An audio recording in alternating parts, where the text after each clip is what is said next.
नमस्कार। इस वक्त में आप सभी का बहुत बहुत स्वागत है। आपको सीधे लिए चलेंगे कैबिनेट की ब्रीफिंग के लिए। केंद्रीय कैबिनेट के फैसलों की जानकारी दे रहे हैं केंद्रीय मंत्री अश्विनी वैष्णव। कॉरिडोर का सेक्शन बक्सर से भागलपुर जो कॉरिडोर है उस कॉरिडोर का सेक्शन है। इसका इन्वेस्टमेंट होगा 4,447 करोड़, 4,447 करोड़ रुपए का ये इन्वेस्टमेंट होगा। बिहार में अगर आप देखते हैं, गंगा जी के साउथ में ये पूरा का पूरा कॉरिडोर है, बक्सर से लेके भागलपुर तक। दक्षिणी बिहार का एक महत्वपूर्ण प्रोजेक्ट है ये। अब इस प्रोजेक्ट को अगर आप देखते हैं, इसमें बक्सर से लेके चले अगर हम पटना तक, बक्सर से पटना तक ऑलरेडी अच्छा नेटवर्क है, और आगे पटना से लेके फतुहा तक, और फतुहा से आगे नीचे बेगूसराय तक। ये प्रोजेक्ट काफ़ी करीब करीब कहीं पे 6 लेन है, कहीं पे 4 लेन है, कंप्लीट हो चुके हैं। आज जो अप्रूव हुआ है ये मोकामा से मुंगेर तक का सेक्शन 82 किलोमीटर्स का। आगे मुंगेर से फिर भागलपुर आपको ब्लू कलर में दिखाई दे रहा है, जो कि अंडर कंस्ट्रक्शन ऑलरेडी। तो ये करीब करीब पूरे के पूरे सदर्न बिहार का बड़ा एक मेजर कॉरिडोर, कंप्लीट 4 लेनिंग इसका हो जाएगा। कहीं पे 6 लेन है, कहीं पे 4 लेन है, एक्सेस कंट्रोल्ड है। बहुत ही अच्छा प्रोजेक्ट है। बेनिफिट्स आप जानते ही हैं। हाईवे प्रोजेक्ट के करीब करीब ओवरऑल जो टाइम बचेगा करीब 1 घंटे का ट्रैवल टाइम बचेगा इस प्रोजेक्ट के कारण। हाइब्रिड एन्युइटी मॉडल पे प्रोजेक्ट होगा। दूसरा प्रोजेक्ट है आज का जो अप्रूव हुआ है वो है भागलपुर दुमका रामपुर हाट डबलिंग रेलवे लाइन का। भागलपुर दुमका रामपुर हाट डबलिंग, ये 3,169 करोड़ रुपीस का प्रोजेक्ट है। ये प्रोजेक्ट भी बिहार, झारखंड और बंगाल को जोड़ने वाला एक बहुत ही इंपॉर्टेंट प्रोजेक्ट है, जो कि बिहार, बंगाल और झारखंड को जोड़ता है। इस प्रोजेक्ट को अगर हम मैप पे देखें तो बिहार से स्टार्ट होकर झारखंड से रामपुर हाट वेस्ट बंगाल में कनेक्ट होता है। ये डिटेल है इसका मैप। इस मैप में आप देखोगे अभी जो मैक्सिमम ट्रेन्स जाती हैं वो भागलपुर से मालदा टाउन होते हुए रामपुर हाट नीचे की तरफ हावड़ा की तरफ जाती है। इस डबलिंग के बाद में भागलपुर से दुमका और उससे सीधा रामपुर हाट की तरफ गाड़ियाँ काफ़ी जा सकेगी। काफ़ी पैसेंजर गाड़ियाँ, मेल, एक्सप्रेस, कई गाड़ियाँ इससे जा सकेगी। और बहुत बड़े जो तीर्थ स्थल है देवघर, उस धाम को भी जोड़ता है ये। और एक तरीके से साउथ बिहार को जो बड़ी कनेक्टिविटी चाहिए होती है टुवर्ड्स कलकत्ता, टुवर्ड्स साउथ, वो कनेक्टिविटी इस प्रोजेक्ट से मिलती है।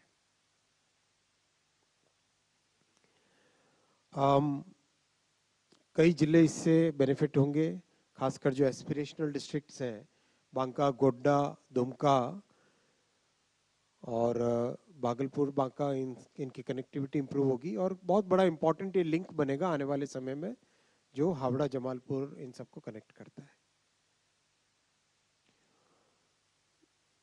जैसा आपको बताया, 2 बड़े धार्मिक स्थल है, देवघर और तारापीठ। इस लाइन से 15 million ton per annum extra cargo आएगा। काफी सिग्निफिकेंट कार्गो भी इस लाइन से कैरी होगा। 15 मिलियन टन एक्स्ट्रा कार्गो आएगा। जस्ट आपकी जानकारी के लिए,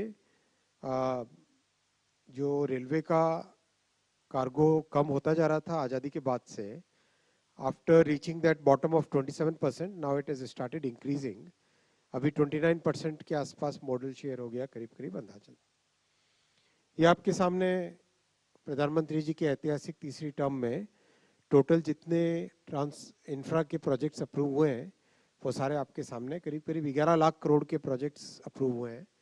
रफली 11 लाख करोड़ रुपीस के प्रोजेक्ट्स अप्रूव हुए हैं। और बहुत सिग्निफिकेंट चेंज आ रहा है। आप फील्ड में देख ही रहे हैं किस तरह से तेजी से काम चल रहा है। इससे कैसे रोजगार पैदा हो रहा है, कैसे लोगों के जीवन में एक महत्वपूर्ण बदलाव इन प्रोजेक्ट से आ रहा है। मैं यहाँ पे रुकूंगा क्वेश्चंस के लिए। Starting with the first row. Second. Hi, good afternoon, sir. Ashmit Kumar from CNBC TV 18.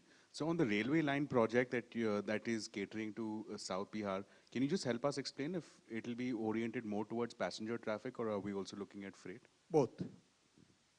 Any estimates that you're working with in terms of what it's likely to do for the passenger traffic or for freight traffic on this corridor?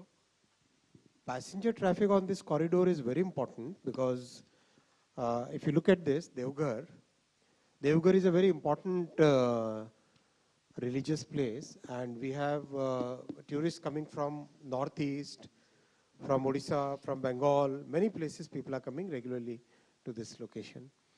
And that's why it was very important that we have this line as a major artery, because this will now bring the traffic straight from southern directions towards Devghar here. So it becomes a very important connecting line. Then Bhagalpur, another very important population center, connected closely towards Kolkata, Havda. So that many of those trains will ply using this road. Yeah. So can you spell out the timeline, by when these two projects would be complete? Because Mostly some of 3 the years. four-laning, 3 years. both of them. Today the pace has increased significantly, whether it is highway or railway, pace is fast. Third row. Yeah, 163. Nobody on the left side now? Third. Nobody on the left side, sir. Yes. Center. On your right sir, अभी जो है जब budget आया था उस दौरान भी जब बिहार को लेकर घोषणाएं की गई, कहा गया है कि चुनाव आने वाले हैं, इस वजह से बिहार को सब दे दिया गया। अब जो चुनावों की तारीखों का ऐलान होने वाला है उससे पहले कैबिनेट ये 2 प्रपोज एक्सेप्ट किया है, तो इसको भी चुनावी राजनीति से जोड़ा जाएगा? वो तो खैर आपकी इच्छा है, कैसे आप हम नहीं जोड़ोगे, सर, विपक्षी दल। लेकिन हम आपके सामने ये सारे के सारे प्रोजेक्ट्स रख लेते हैं। आप सिर्फ इसमें स्टेट का नाम पढ़ लो। शुरू से अगर चले, बागडोगरा, बिहता, वाराणसी, कोटा, वाड़वन, पंजाब, राजस्थान, तमिलनाडु, बिहार, उड़ीसा, वाराणसी, 35 रेलवे प्रोजेक्ट्स है, खूब सारे हैं इसमें, तो वो केवल ब्रिज का नाम पढ़ रहा हूँ मैं। 35 रेलवे प्रोजेक्ट्स में खूब सारे महाराष्ट्र के हैं, गुजरात के हैं, राजस्थान के हैं, सब जगह तो चुनाव नहीं हो रहे ना। इसके बाद में नीचे देख लो, इंडस्ट्रियल सिटीज, अर्बन हाउसेज पूरे देश भर में है, फिर केदारनाथ, हेमकुंड साहिब, इतने प्रोजेक्ट्स हैं, नॉर्थ ईस्ट के पावर प्रोजेक्ट्स। देखो ऐसा है ना, आरोप लगाना तो आसान है, काम करना डिफिकल्ट होता है। 60 वर्षों में अगर वो काम करते ना, तो आज उनकी परिस्थिति ऐसी नहीं होती। 138. सर दीपक ने कोई क्वेश्चन नहीं पूछा आज। सर मैं विजेंद्र बोल रहा हूँ सर, इधर से। सर ये जो रेलवे का डबलिंग का, सर इधर सर इधर आके लेफ्ट में आगे वापस। सर जो रेलवे का डबलिंग का लाइन आपने बोला है भागलपुर लेफ्ट से में ज्यादा लोग बैठते हैं आजकल। भागलपुर से जो रामपुर हट तक अभी नई जो लाइन बनेगी 3 साल में जो तैयार होगी, अभी मालदा टाउन से लोग जाते हैं वहाँ पे, तो समय कितना बचेगा सर, अगर ये बता पाए थोड़ा? सिग्निफिकेंटली बचेगा, करीब 1.5 घंटे के आसपास का बच जाएगा। Anybody from the right? आपने रेज किया था, you want to ask? चलिए, बहुत अच्छा, धन्यवाद। Thank you, sir. Thank you, friends. Please join us for tea.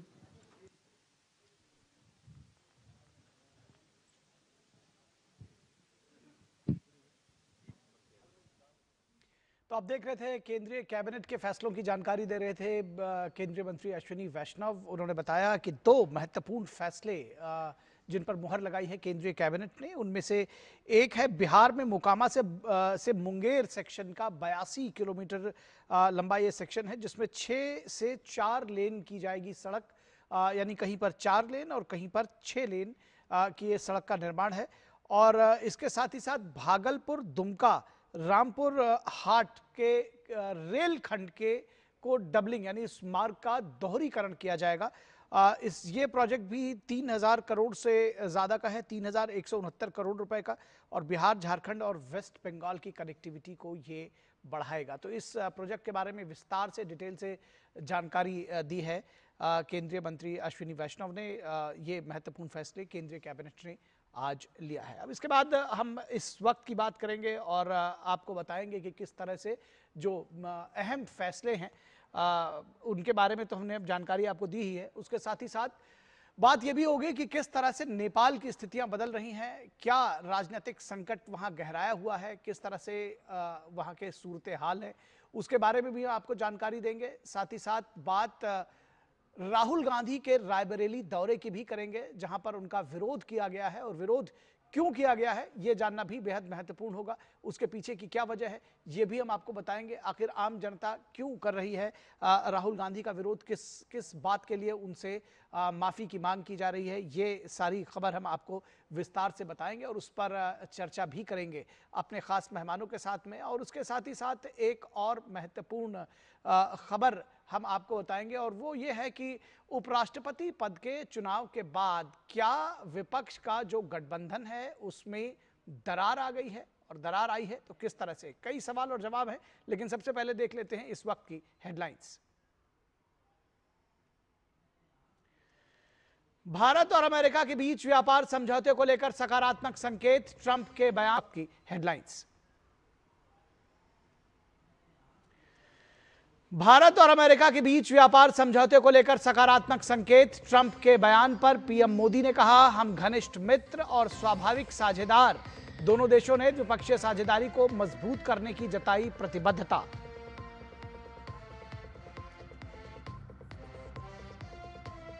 Nepal में सेना ने संभाली कमान, काठमांडू में अनिश्चितकालीन कर्फ्यू, भारत नेपाल सीमा पर हाई अलर्ट, हिंसक प्रदर्शन के बाद बढ़ाई गई सुरक्षा।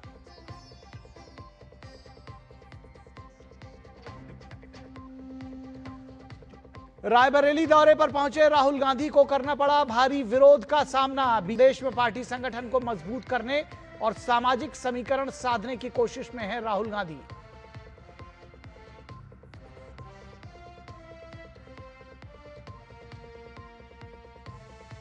उपराष्ट्रपति सीपी राधाकृष्णन की जीत से एनडीए उत्साहित, संसदीय कार्य मंत्री ने अंतरात्मा की आवाज सुनकर सीपी राधाकृष्णन को वोट देने वाले विपक्षी सदस्यों को किया धन्यवाद।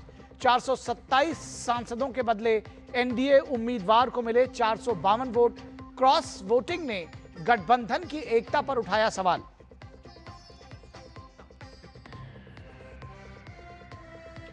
और भारत ने स्वच्छ ऊर्जा के क्षेत्र में हासिल किया ऐतिहासिक उपलब्धि, 250 गीगावाट गैर जीवाश्म ऊर्जा को किया हासिल।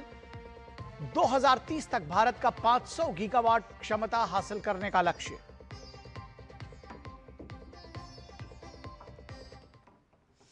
तो सबसे पहले बात करेंगे नेपाल के राजनीतिक संकट की, नेपाल में किस तरह से स्थितियां हैं, इन सारे विषयों पर आपको जानकारी देंगे और अपने संवाददाता से लाइव जानकारी भी आपको नेपाल की लेंगे और इसके साथ ही साथ ये भी जानेंगे कि आखिर नेपाल का भविष्य किस ओर जा रहा है।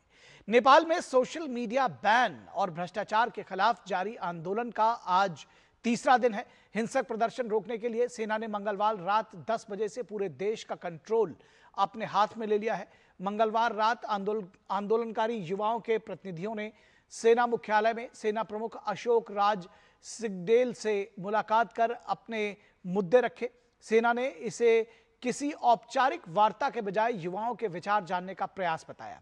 जहां एक और राजनीतिक संकट बना हुआ है, वहीं दूसरी ओर कुछ लोगों ने इसे आपदा में अवसर की तरह लिया है, इस अवसर को ढूंढा है। अपराधी जेल से फरार हो गए हैं। वहीं बांके जिले के नौबस्ता बाल सुधार गृह में हुई झड़प में 5 किशोरों की मौत हो गई है और 80 से अधिक लोग बंदी दरअसल फरार हो गए हैं। हालात पर काबू पाने की कोशिश करते हुए सेना में ने लूटपाट करने वाले कई अपराधियों को गिरफ्तार भी किया है। तीसरे दिन काठमांडू में थोड़ी शांति है, सड़कों पर सेना की भारी तैनाती देखी जा रही है। सेना ने लोगों से अपील की है कि जरूरी हो तो ही घरों से निकलें और उपद्रवियों की सूचना सेना के साथ साझा करें, झूठी और भ्रामक सूचनाओं से बचें। इस बीच संपत्तियों में लगी आग बुझाने की कोशिशें लगातार जारी हैं। सुबह 6 बजे तक कर्फ्यू जारी रहेगा, जबकि कर्फ्यू के दौरान जरूरी सेवाओं को अनुमति रहेगी। 5 बजे शाम तक निषेधाज्ञा जारी रहेगी। काठमांडू स्थित त्रिभुवन इंटरनेशनल एयरपोर्ट शाम तक बंद रखा गया है। अब सभी की निगाहें आज होने वाली जेन जी आंदोलनकारी युवाओं की बैठक पर टिकी हैं। हिंसा में अब तक 22 लोगों की मौत हो चुकी है और 500 से अधिक लोग घायल हुए हैं। वहीं भारत नेपाल सीमा पर हाई अलर्ट जारी है। हिंसक प्रदर्शन के बाद सुरक्षा बढ़ाई गई है। भारत नेपाल सीमा पर एसएसबी यानी सीमा सुरक्षा बल चौकस और मुस्तैद है। अब सवाल यही है कि नेपाल में आगे आखिर क्या नेपाल में पटरी पर आएगी व्यवस्था और शासन सत्ता की व्यवस्था अब आगे क्या रूप लेगी, ये सवाल सभी के जहन में बना हुआ है। और नेपाल में सेना प्रमुख अशोक राज सिंहदेल ने देश के नाम संबोधन में कहा है कि देश हित के लिए सबकी भागीदारी जरूरी है। आन्दोलनको क्रममा हालसम्म धेरै जनधनको क्षति भइसकेको हुँदा जनधनको थप क्षति हुन नदिन र शान्ति, सुरक्षा, अमन, चयन एवं राष्ट्रिय एकता र सद्भाव कायम गर्नु हामी सबै नेपालीको साझा दायित्व हो। वर्तमान असहज परिस्थितिलाई सामान्यीकरण गर्दै राष्ट्रिय एवं ऐतिहासिक सम्पदा, सार्वजनिक एवं नागरिकहरूको सम्पत्ति, आम नागरिक, मित्र राष्ट्रका कूटनीतिक नियोग तथा नागरिकहरूलाई सुरक्षाको प्रत्याभूति दिई राष्ट्रको सर्वोपरि हितको रक्षा गर्नु हामी सबैको साझा कर्तव्य हो। संसद भवन में भी खड़ा हूँ।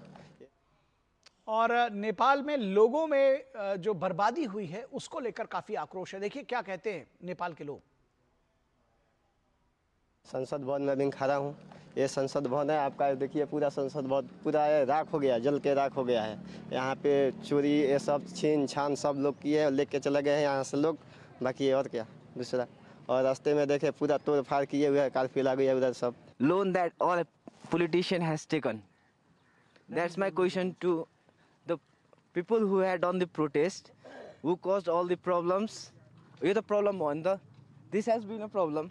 This has to be remain, and all the same tax will go to remain these places. तो लोगों में आक्रोश भी है और लोग सवाल भी पूछ रहे हैं कि आखिर इसका अंत क्या है, इसका हल क्या है। काठमांडू से हमारी संवाददाता श्वेता सिंह हमारे साथ जुड़ रही हैं इस पूरी खबर पर बातचीत करने के लिए। श्वेता, सबसे पहले तो ताज़ा अपडेट्स बताएं, किस तरह से नेपाल में स्थितियां हैं और आगे क्या, ये सवाल सभी के जहन में। फिलहाल सेना ने कमान संभाल रखी है, अपडेट्स क्या हैं? देखिए, काठमांडू में तो फिलहाल शांति है। मैं ये नहीं कहूंगी कि यहाँ पे आज तो उपद्रव कहीं सड़कों पे मुझे नहीं दिखा, भले आसपास में कहीं कहीं आगजनी थोड़ी बहुत थी, बट वैसा कोई जो बहुत रोष दिख रहा था कल रात तक मुझे सड़क पे, वो आज नहीं दिखा। जब से नेपाली आर्मी ने कमान संभाली है, लोग थोड़े शांत हुए हैं राजधानी में। मगर दूसरे क्षेत्रों से आज भी खबर आ रही थी दोपहर तक कि उपद्रव लोग मना रहे हैं। जैसे बॉर्डर के पास की खबर थी मधेश से कि वहां भी बहुत सारे लोग भट्टा मोड़ के पास हंगामा कर रहे थे। फिर देखिए ईस्ट नेपाल से भी खबर आ रही थी कि वहां भी आज वैंडलिज्म का केस आया था। लोग बोरे का बोरा अनाज कंधे पे लेके, सर पे लेके भाग रहे थे फूड सिक्योरिटी ऑफिस से। तो राजधानी में तो स्थिति फिर भी बहुत बेहतर है, बट आसपास बाकी क्षेत्रों में अभी भी थोड़े लोग ठंडे नहीं हुए हैं। फिलहाल लॉ एंड ऑर्डर काठमांडू में तो ठीक प्रतीत हो रहा है। जी, सेना ने कमान संभाली है। आपने जैसा कि जानकारी दी कि बहुत सारे लोग ऐसे हैं जो इसमें आपदा में अवसर तलाश रहे हैं, जो इस प्रकृति के लोग हैं और लूटपाट भी कर रहे हैं। सेना उनकी भी खिलाफ कार्रवाई कर रही है। किस तरह से सारी परिस्थितियों को संभालने की कोशिश की जा रही है, क्या कुछ कार्रवाई की जा रही है, इसके विषय में भी जानकारी दें, क्योंकि बहुत सारे कैदी भी भाग गए, उनकी भी धरपकड़ की कोशिश की जा रही है। जी जी जी, नेपाल के विभिन्न कारागारों से, तानाहुन से, आपके दांग से, अलग अलग जगहों पे, झुमका में, सब जगह जो भाग रहे थे कैदी, नेपाल पुलिस ने उनको पकड़ के वापस लाने की कोशिश की है। मगर जो ऑलरेडी रात में मध्य रात्रि में भागे थे बहुत सारे, उनको तो पकड़ पाना अभी संभव नहीं हो पाया था। मगर जो पकड़ा है उनको वापस डाल दिया गया है जेल में। और देखिए जैसे ये जो बाल सुधार गृह था बांके का, वहां पर भी बच्चे भागने की कोशिश कर रहे थे, किशोर भागने की कोशिश कर रहे थे, जिसमें से 5 किशोर तो मुठभेड़ झड़प में सिक्योरिटी पर्सनल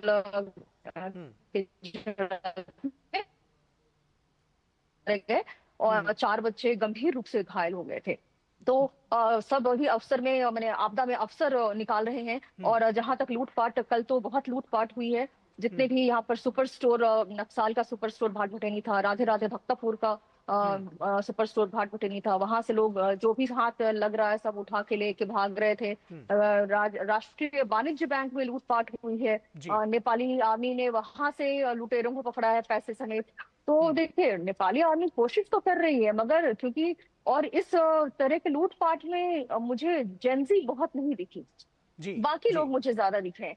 बट हाँ, नेपाल पुलिस को भी अगर देखा जाए, नेपाल पुलिस जब कंट्रोल करना चाह रही थी तो उनके साथ जो दुर्व्यवहार हुआ है, तो नेपाल पुलिस ने जब हाथ खड़े किए तो उसके बाद नेपाली आर्मी आई है। नेपाल पुलिस की मुझे अभी भी वो विजुअल सामने आ रहा है, जब बच्चों ने उनके कपड़े उतार दिए और उनको बस पैंट्स में पूरा परेड कराया है। तो ये सब बहुत दुर्व्यवहार का जो विजुअल्स था, ये किसी भी सभ्य समाज के लिए कोई अच्छा एग्जाम्पल तो नहीं दे रहा था। और ये डराने वाला था कि भविष्य नेपाल का किधर जा रहा है। जो संरक्षक है उसके साथ ही दुर्व्यवहार हो रहा है, जो आपके नेता सब थे उनके साथ उनको पकड़ पकड़ के रोड में घसीटा जा रहा था, ऐसे विजुअल आए हुए हैं। मारा गया है, सर पे शेर बहादुर देओबा का सर पकड़ के वो खड़े हैं, उनके माथे पे पट्टी है।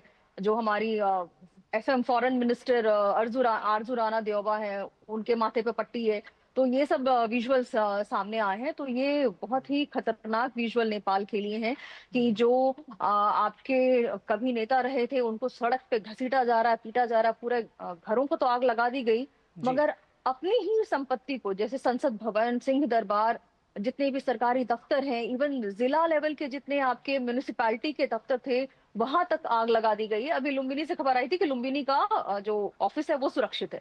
तो ये सुरक्षित होना भी एक अपने में खबर रही कि बाकी जगह सब जगहों को जला दिया गया, तो लुम्बिनी म्युनिसिपल ऑफिस जो था वो सुरक्षित है। तो इमेजिन द इंटेंसिटी ऑफ, मैंने जो बुरा हुआ है, जो संपत्ति का नुकसान हुआ है, वो कितनी गहराई तक हुआ है। तो स्थिति तो सही में दुखदायी है यहाँ पे। जी, निश्चित तौर पर आपने कहा कि जिस तरह से स्थितियां प्रतिकूल हुई हैं और जिस तरह से आपने कहा कि इस पूरे लूटपाट में या जिसको कहते हैं कि अराजकता में अब जो हो रही है उसमें बहुत जेंजी कई बार नहीं भी दिखाई दे रहे हैं। बहुत लोग आपदा में अवसर खोज रहे हैं, जो आपराधिक प्रवृत्ति के लोग हैं। फिलहाल हमारे साथ विनोद मिश्रा भी पूरी इस खबर पर बने हुए। विनोद जी, किस तरह से देखते हैं इस पूरी स्थिति को, क्या कारण देखते हैं और कैसे देखते हैं इस स्थिति को, कैसे आकलन करेंगे इसका?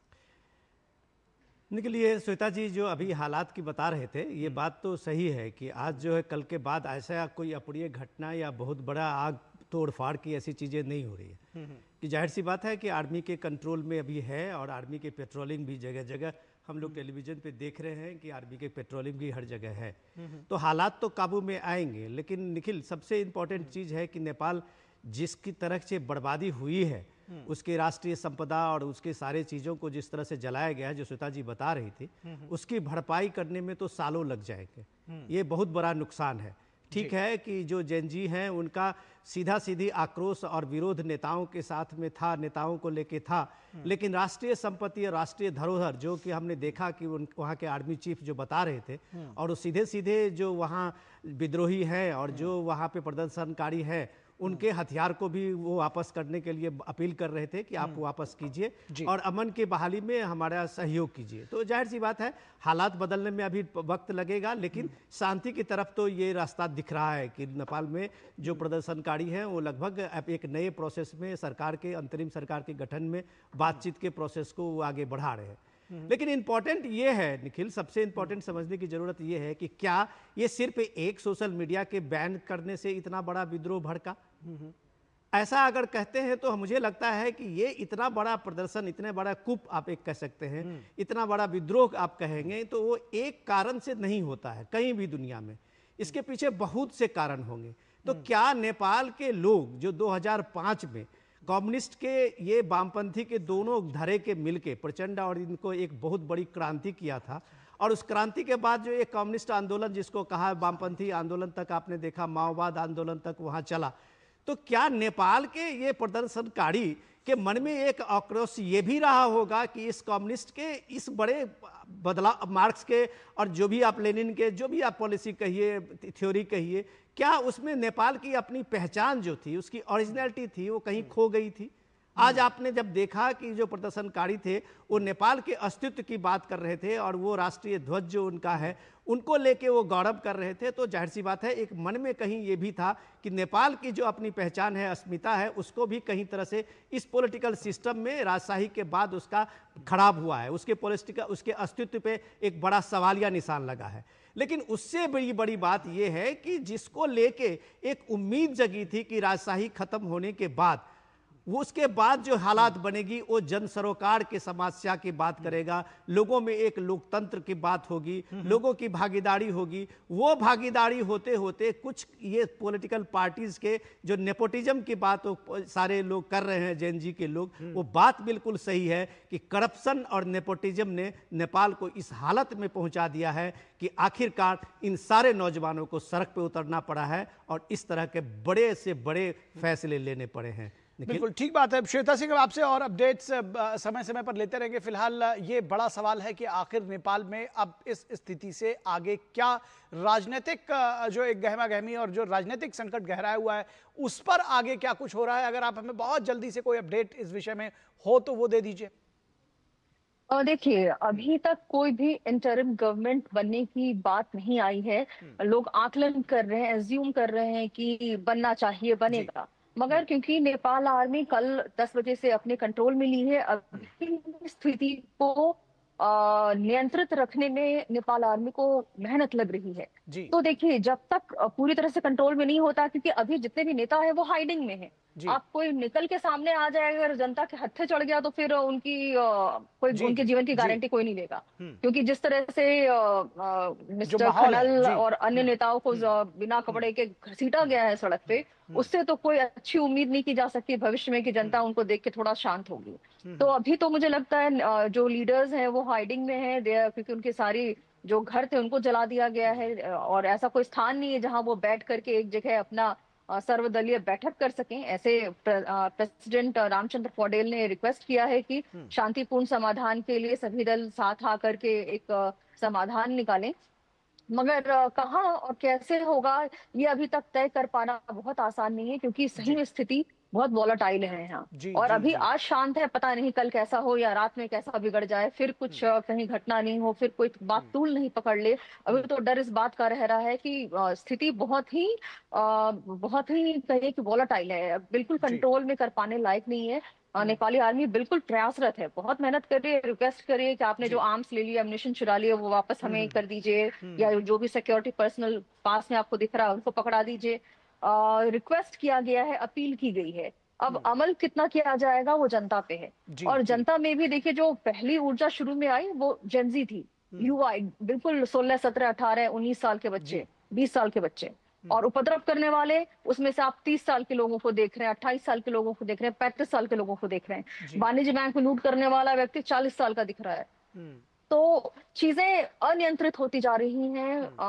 बस हम इस आंदोलन का कोई चेहरा नहीं है, कोई लीडर नहीं है, और जिसको कहते हैं कि अनियंत्रित भीड़, वो चारों तरफ उसने जो एक अराजकता का माहौल जिस तरह से बनता है, भीड़ का कोई चेहरा नहीं है और उसी तरह से ये आगे बढ़ रहा है। फिलहाल आप अपना भी ख्याल रखें और हम आपसे आगे भी जो रिपोर्ट्स हैं वो लेते रहेंगे। बहुत शुक्रिया श्वेता इस तमाम बातचीत के लिए, और विनोद जी आपका भी शुक्रिया हमारे साथ जुड़ने के लिए। आगे की खबरों पर हम आपको फिर जोड़ेंगे।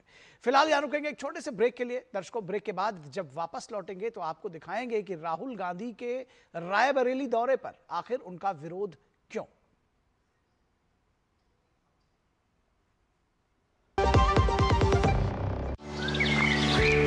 पता है, कल जो है मेरे घर पर एनएसओ के अधिकारी आए थे।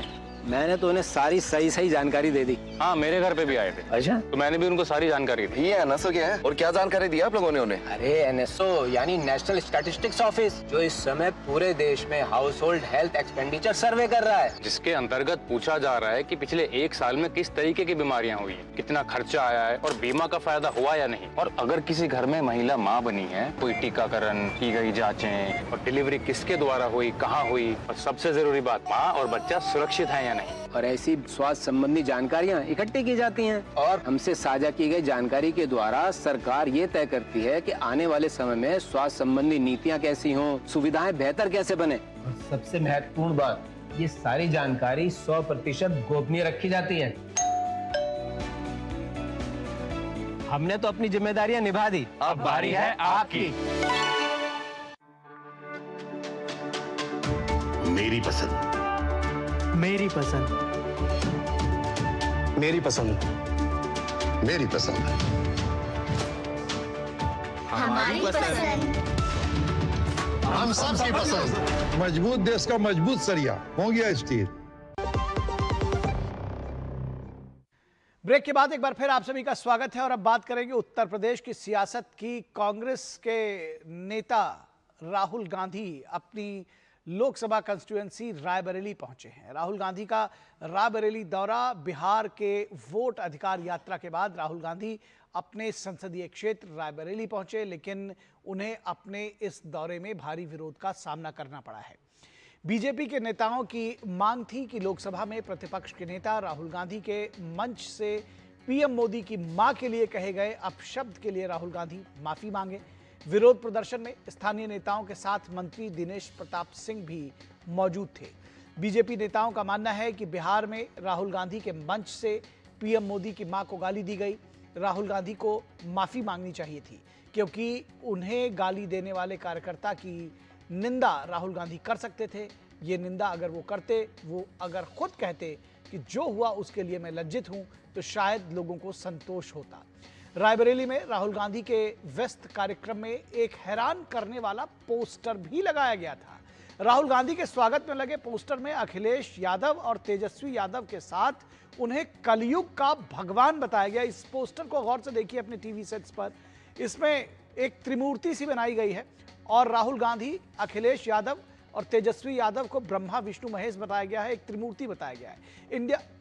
इंडिया गठबंधन की ने कलयुग के ब्रह्मा विष्णु महेश में इन तीनों नेताओं को अवतारी भगवान बताया जा रहा है। शायद पोस्टर के जरिए इन त्रिमूर्ति को बिहार यूपी की सियासत के नए अवतार के रूप में प्रदर्शित करने की कोशिश की गई है। बिहार में राहुल गांधी और तेजस्वी यादव के वोट अधिकार यात्रा के बाद राष्ट्रीय जनता दल में लगातार इस बात की समीक्षा हो रही है कि क्या राहुल गांधी की इस यात्रा से तेजस्वी यादव ने और आरजेडी ने क्या कुछ हासिल किया है। जाहिर है कांग्रेस पार्टी का दावा है कि एसआईआर के विरोध में राहुल गांधी की यात्रा से कांग्रेस का बार्गेनिंग पावर और मजबूत हुआ है, यानी कि आरजेडी के साथ जब सीट समझौता होगा तो कांग्रेस और ज्यादा बार्गेन करने की स्थिति में है। हालांकि समाजवादी पार्टी की ओर से अभी पोस्टर पर कोई प्रतिक्रिया नहीं आई है, लेकिन यूपी के 2 लड़के का चमत्कार अखिलेश यादव देख चुके हैं, वो उससे वाकिफ हैं, इसलिए उन्हें हकीकत पता है। उन्हें कांग्रेस का साथ चाहिए, लेकिन अपनी शर्तों पर चाहिए। क्या कांग्रेस के सामाजिक समीकरण के विस्तार को सपा पचा पाएगी या पसंद कर पाएगी, ये एक बड़ा सवाल है। जाहिर है कांग्रेस पार्टी बिहार और उत्तर प्रदेश में अपनी खोई हुई राजनीतिक जमीन को वापस पाने के लिए राहुल गांधी को सक्रिय किया है, लेकिन पार्टी को पता है कि जिसने जमीन छीनी उसी के साथ गठबंधन करके ब्रह्मा विष्णु महेश बनाकर पार्टी को कितना मजबूत कर पाएंगे, ये आने वाला वक्त और आने वाले चुनाव तय करेंगे। तो योगी सरकार के मंत्री और बीजेपी नेता दिनेश प्रताप सिंह ने राहुल गांधी के कांग्रेस कार्यकर्ता द्वारा पीएम मोदी की मां के लिए अपशब्द कहे जाने के लिए निंदा करने की मांग की है। अगर राहुल गांधी जी के मंच से मोदी जी की गोलोकवासी मां को मां की गाली दी जाए तो ये भारत के हर बेटे का अपमान है, जिसके मां है राहुल गांधी का भी है। राहुल गांधी को चाहिए था कि जिन लोगों ने मां की गाली दी है उसको कंडम करें, उसको कहें कि मैं उनका साथ नहीं दूंगा, मैं उनको दंडित करूंगा, मैं उन्हें पार्टी से निकालूंगा, और जो लोगों ने गलती की उसके लिए मैं दुखी हूं। अगर राहुल गांधी देश के लिए ऐसा कहते तो देशवासियों को संभवतः उचित लगता, लेकिन राहुल गांधी जी उनको और बढ़ाना चाहते हैं। और बीजेपी के प्रवक्ता अशोक पांडे ने राहुल गांधी, तेजस्वी यादव और अखिलेश यादव के पोस्टर को लेकर क्या कुछ कहा, आइए सुनते हैं। एक ने सुप्रीम कोर्ट में हलफनामा दिया था कि राम सीता वास्तविक पात्र ही नहीं है, और उन्होंने कसम खाई थी कि इस देश से सनातन को उखाड़ के फेंक देंगे। वो ब्रह्मा एक के पिता ने सरजू की धरती को राम भक्तों के लहू से लाल कर दिया था। उसका लाल विष्णु चारा घोटाला का बेटा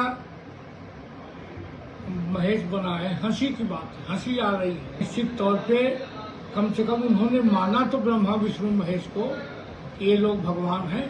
हम इसके लिए उन्हें बधाई दे रहे हैं। और इस पूरी खबर पर बातचीत करने के लिए हमारे साथ 3 खास मेहमान जुड़े हुए हैं। उसके साथ ही साथ हमारे संवाददाता विकास सिंह भी जुड़े हुए हैं। मेहमानों से आपका परिचय करा दें। हमारे साथ डॉक्टर कौशल कांत मिश्रा, जो कि बीजेपी के प्रवक्ता हैं, हमारे साथ जुड़े हैं। डॉक्टर कौशल कांत मिश्रा, बहुत स्वागत है। हमारे साथ संदीप त्रिपाठी, कांग्रेस के नेता, जुड़े हुए हैं। संदीप जी, बहुत स्वागत है आपका। उसके साथ ही साथ विनोद मिश्रा हमारे साथ जुड़े हुए, हमारे कंसल्टिंग एडिटर, बहुत स्वागत है विनोद जी आपका। और विकास सिंह, हमारे संवाददाता, जो रायबरेली में जिन्होंने राहुल गांधी के इस दौरे को कवर किया है, वो फिलहाल हमारे साथ जुड़े हुए हैं।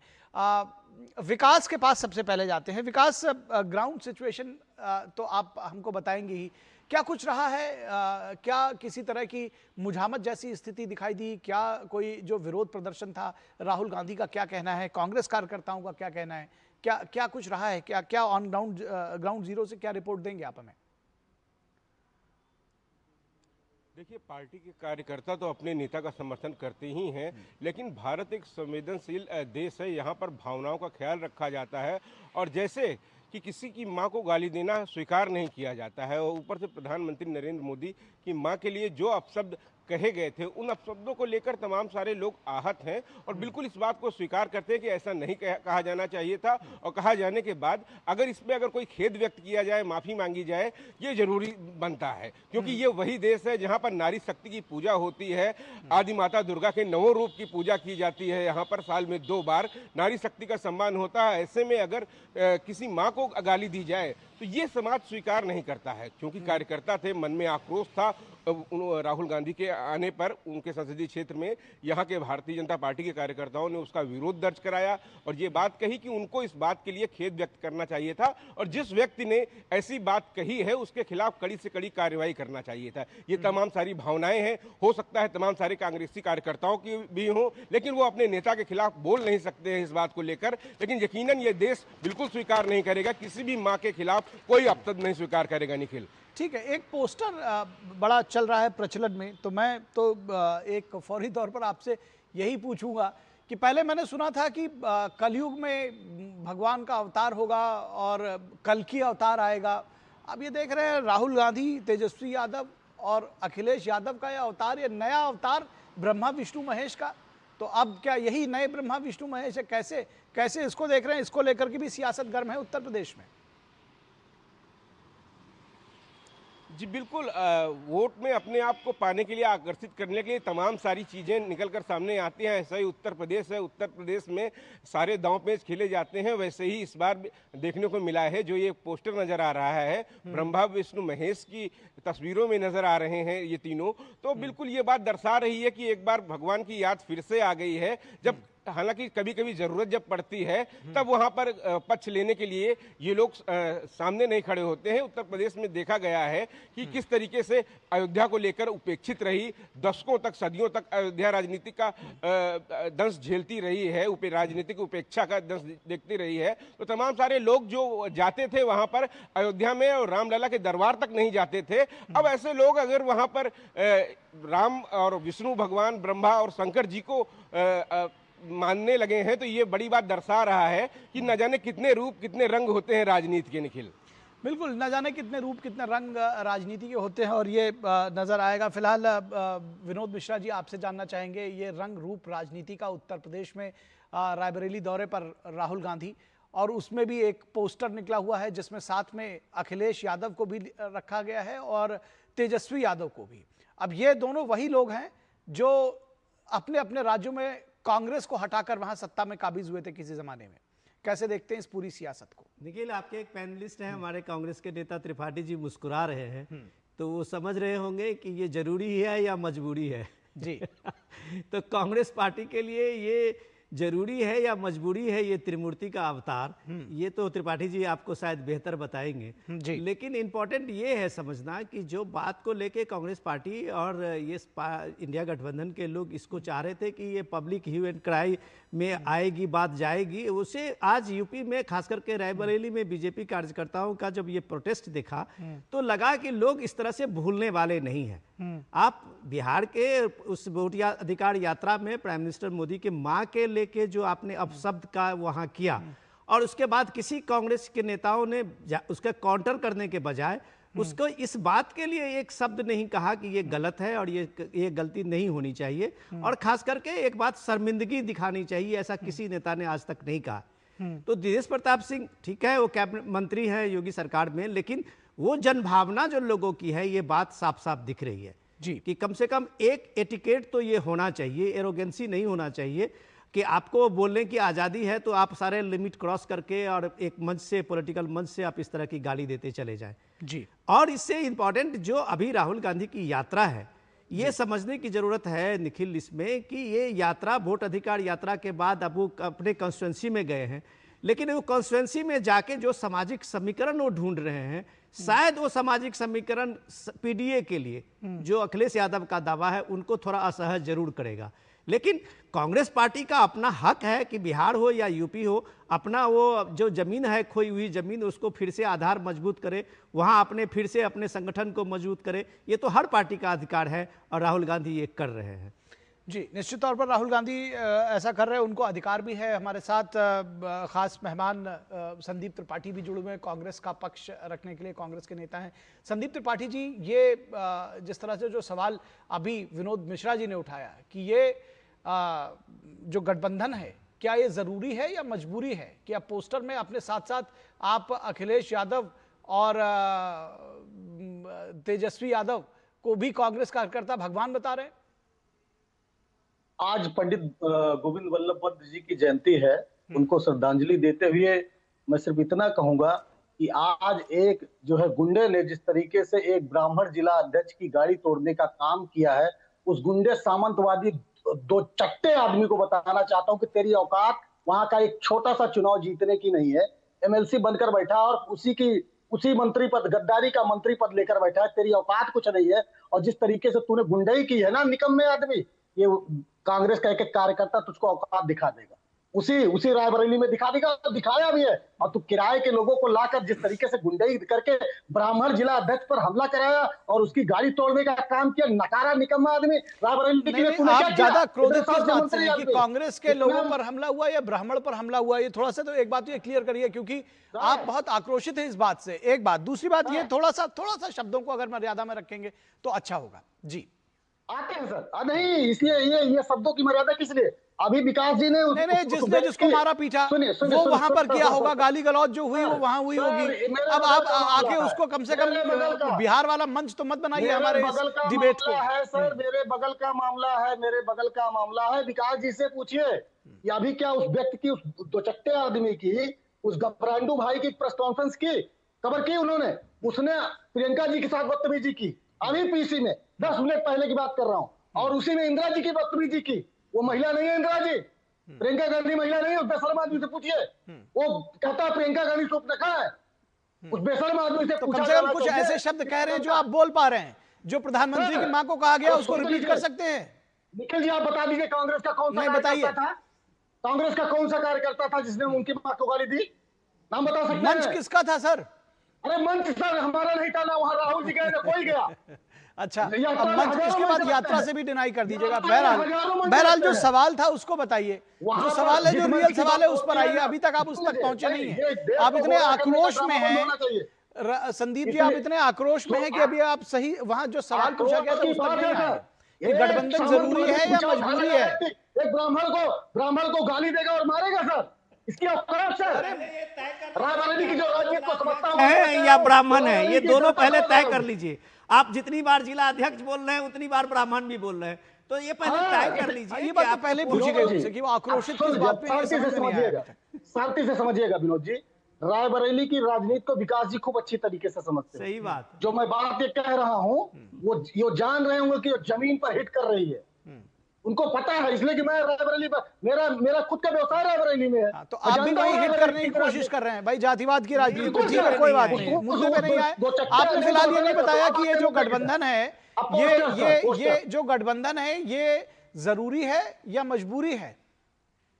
आप पोस्टर सर, अभी आप पोस्टर की बात किए, उसी की बात कर रहा हूं। पोस्टर पर छपवाया ना आपने, भगवान बताया अखिलेश यादव। नहीं, हमने नहीं, पहले बात समझिए, वो पोस्टर जो है सपा की लोहिया वाहिनी के निर्मल बागी नाम के कार्यकर्ता ने, जो कि वकील है, उसने लगाई। पहली चीज, कांग्रेस के किसी कार्यकर्ता ने नहीं लगाई। और जब इस तरीके के कार्यक्रम होते हैं तो उत्साही कार्यकर्ता बहुत बार मोदी जी को भगवान बनाकर 4-4 हाथ और वो त्रिशूल उसूल लगाकर कितनी फोटो पड़ी है, कितने जो है बैनर मिल जाएंगे, इसी उत्तर प्रदेश से लेके पूरे देश में मिल जाएंगे। ये कार्यकर्ताओं की भावना होती है। कांग्रेस ने कभी इस तरीके के कल्चर को अप्रिशिएट नहीं किया है, लेकिन वो कार्यकर्ता की भावना है, उस भावना का सम्मान है।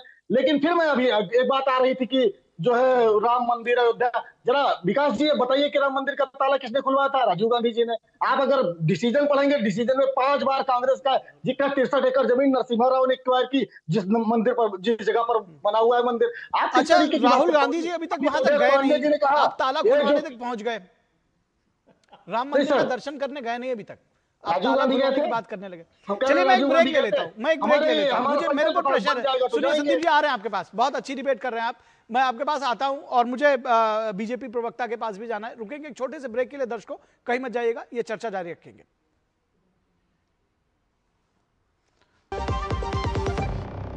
अब हॉलीडेज होंगे ज्यादा एंजॉयबल, ज्यादा सेविंग्स वाले, क्योंकि होटल रूम बुकिंग पर प्री जीएसटी टाइम में जो 14% टैक्स लगता था, वो अब घटकर हो गया है केवल 5%।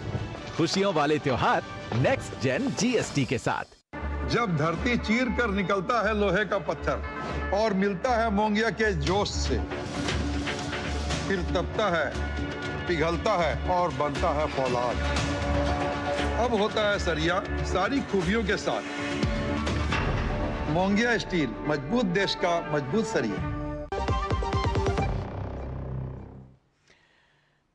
ब्रेक के बाद एक बार फिर आप सभी का स्वागत है और अब कौशल कांत मिश्रा के पास आएंगे। डॉक्टर साहब, ये जिस तरह से आपने संदीप त्रिपाठी को देखा, वो इस बात से ज्यादा आहत हैं शायद कि ब्राह्मण का अपमान हुआ है। वो कह रहे हैं कि मैं जो बोल रहा हूं उसका टारगेट रायबरेली में हो रहा है, तो अभी भी उसी जातिवाद के उससे पीड़ित हैं। बहरहाल मुझे लगता है कि अगर कांग्रेस अध्यक्ष, जिला अध्यक्ष की बात करते तो शायद बेहतर होता, लेकिन ठीक है, अपने अपने राजनीति करने का तरीका है। कैसे देखते हैं इसको?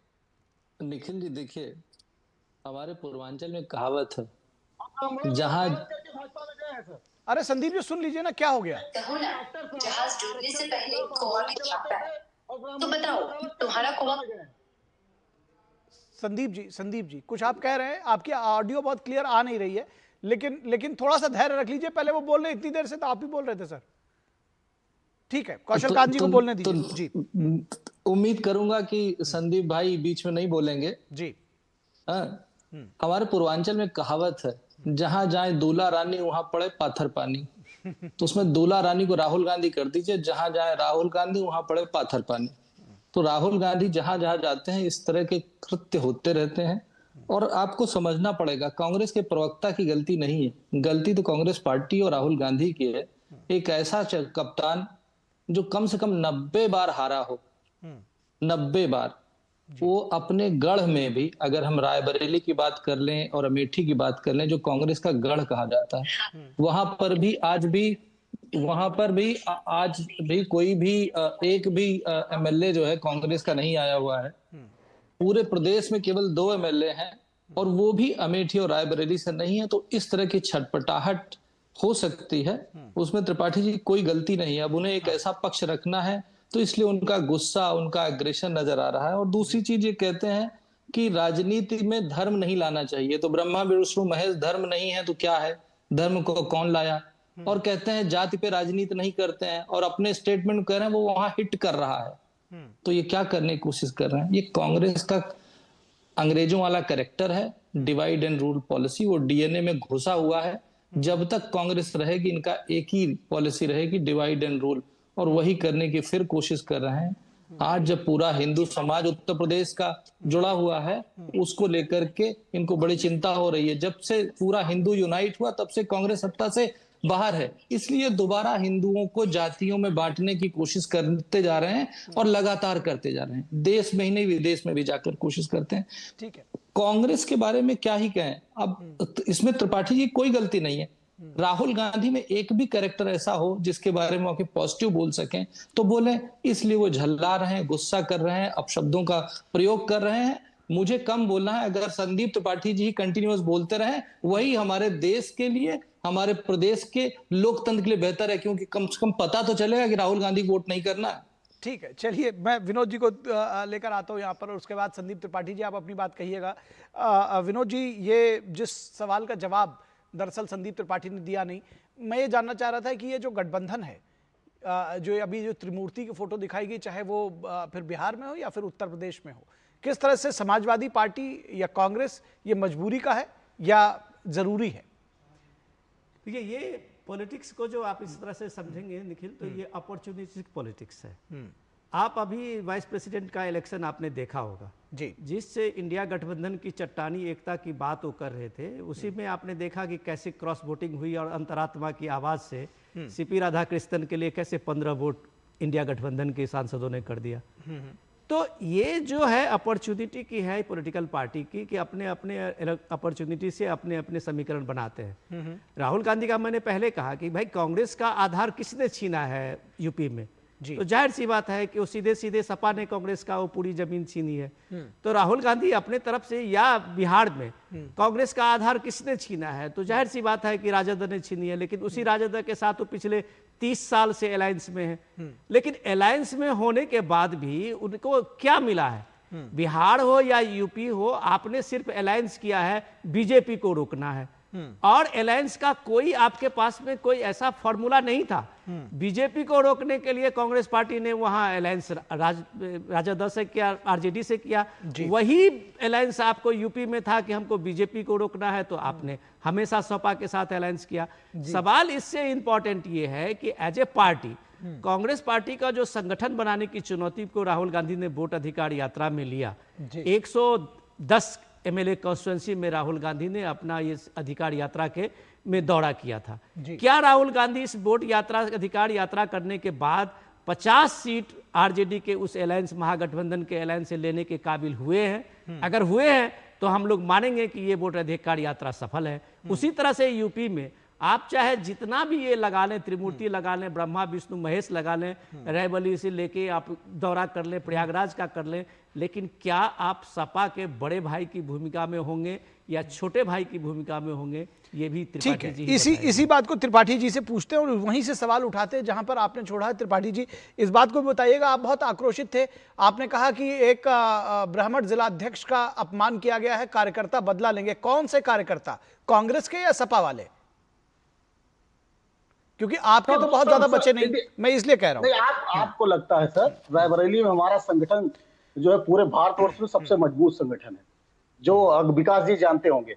अभी मंडल अध्यक्षों का कार्यक्रम अभी ज्यादा परसों हुआ था और लगभग 1000 से अधिक संख्या में मंडल अध्यक्ष वहां पे थे। तो मंडल अध्यक्ष, ये भाजपा वाला मंडल अध्यक्ष नहीं, हमारे यहाँ दूसरी प्रक्रिया होती है। रही बात सामाजिक न्याय की, तो उदयपुर अधिवेशन में हमने जो कमिटमेंट किया था कि 60% एससी ओबीसी और अल्पसंख्यकों को संगठन से लेके हर जगह रखेंगे।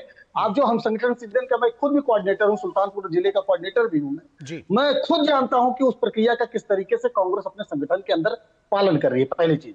दूसरी चीज, अभी बात आई छत्री और ठाकुर की, जो है ब्राह्मण की, सच्चाई यह है कि सर दिनेश सिंह जब कांग्रेस में भी थे तब उनकी ब्राह्मण विरोधी नीतियों का पूरा रायबरेली जानता है जी, किस तरीके से ब्राह्मणों से वो नफरत करते हैं। इस बात को पूरा रायबरेली जानता है। इसी बात को मैं बार बार इसलिए कह रहा हूं कि रायबरेली के लोग भी देख रहे होंगे। अब तीसरी चीज आती है, बहुत जल्दी सर, मुझे वाइंड अप करना है और कौशल खान जी के पास भी जाना है सर, बहुत जल्दी जी। बस 60 में सर जी। तीसरी चीज आती है कि गठबंधन और जो बात हो रही है बिहार और अन्य जगहों की, और किसने किसकी जमीन छीनी। पहली बात तो सर जब 1951 और 52 में पहला चुनाव हुआ था, तब भी हमसे अगर कोई लड़ रहा था तो जनता दल या उस विचारधारा के लोग ही लड़ रहे थे। भारतीय जनता पार्टी ने हमारी जमीन छीनी है। और मैं और एक बात बता दूं कि पहली बार मुख्यमंत्री, ठीक है, अगर आप इस बात से खुश हैं कि बीजेपी ने आपकी जमीन छीनी है, नहीं ठीक है सर, पॉइंट आ गया आपका। बहुत बड़ी बात सर, मुलायम सिंह जी पहली बार मुख्यमंत्री भारतीय जनता पार्टी के सहयोग से बने हैं। ठीक है, ठीक है, अगर आप इस बात से खुश हैं, मैं क्या कहूंगा, अगर आप इस बात से खुश हैं कि अगर आपको लगता है कि ठीक है कांग्रेस की जमीन बीजेपी ने छीनी है और समाजवादी पार्टी आपकी बहुत सहयोगी पार्टी रही है, उसी की बदौलत आप यहां तक जहां तक आप पहुंचे वहीं तक हैं, तो ठीक है, आप उसमें खुश रहिए। फिलहाल मैं इस पर आखिरी कमेंट डॉक्टर कौशल खान से लेना चाहूंगा। इस जो जरूरी या सहयोगी जो कि ये जो सियासत है उत्तर प्रदेश में, बहुत जल्दी से करिएगा सर, मुझे प्रोग्राम लगभग खत्म ही करना है अब। निखिल जी, सिर्फ ये देखना है कि पूरे भारतवर्ष में कांग्रेस को हर जगह बैसाखी की जरूरत है। दिल्ली में साफ आम आदमी अगर नहीं है, आरजेडी नहीं है तो बिहार में साफ, यूपी में समाजवादी नहीं है तो साफ, तो साउथ इंडिया का आप सबको पता सारे स्टेट में साफ, महाराष्ट्र में एनसीपी नहीं है तो साफ, कहीं पर बची कहां है कांग्रेस? तो कांग्रेस मुक्त भारत जो देश चाह रहा है वो होगा, और उसके लिए सिर्फ और सिर्फ एक ही आदमी को श्रेय देना चाहूंगा, महाश्री राहुल गांधी जी को। नमस्कार। चलिए, बहुत धन्यवाद इस तमाम बातचीत के लिए। संदीप त्रिपाठी जी आपका भी, और कौशल कांत मिश्रा जी, विनोद मिश्रा जी। इस वक्त में बस इतना ही, इजाजत दीजिए, नमस्कार।